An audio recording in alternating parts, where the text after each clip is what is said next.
As the name implies, 3T is indeed twice as much as 1.5T.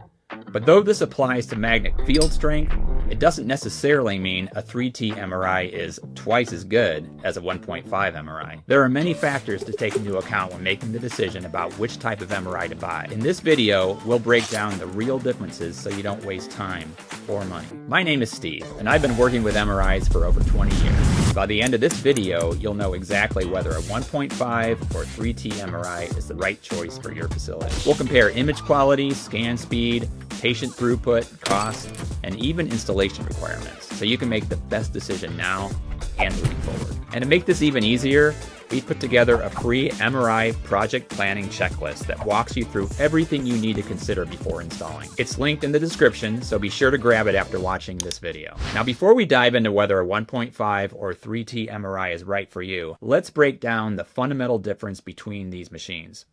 And the main difference between the two is magnetic field strength.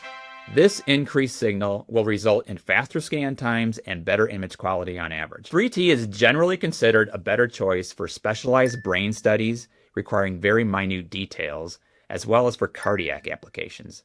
The 1.5 is more of the workhorse that can handle all whole body imaging. So, if 3T gives better image quality, shouldn't every facility upgrade? The easy answer is not necessarily. In fact, 1.5T MRIs still account for the majority of scans done today. And for many facilities, upgrading to a 3T doesn't make financial or operational sense, especially when you consider that enhanced software features, AI incorporation, and advanced digital coil technology are making 1.5T systems better and faster than ever before. It's also worth noting that a good technologist can really help you make the most of your 1.5T system. And the inverse is also true. A poor technologist can take a 3T system and underperform versus a 1.5. In terms of customer demand and actual sales volume, in my experience, 1.5 systems are outpacing 3T systems by at least 10 to 1. Many 3T purchasing decisions end up being for competitive reasons, essentially matching the system up the street. But buying an MRI is a major investment, and the last thing you want to do is overpay for power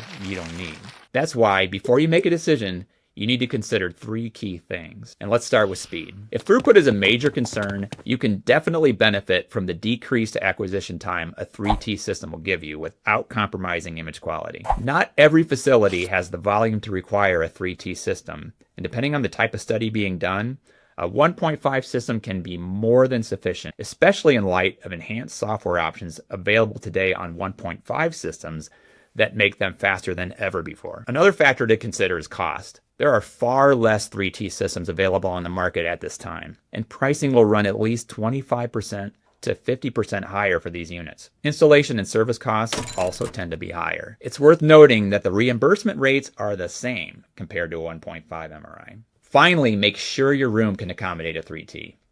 Typically, the active shielding on these magnets is good enough to contain the 5 Gauss line in a moderately sized room for safety purposes, but some testing is in order to make sure. So choosing between a 1.5 and a 3T MRI isn't just about power. It's about balancing image quality, scan speed, patient throughput, cost, and whether your facility can even accommodate the system. If your scans are more routine, a 1.5 will serve you just fine and save you a significant amount of money. But if your practice relies on high detail neuro, cardiac, or research imaging, a 3T could definitely be worth the investment. We put together a comprehensive MRI project planning checklist. It walks you through every consideration you need to make for proper installation so you can best set your facility up for success when you're ready to get started. You can download it using the link in the description.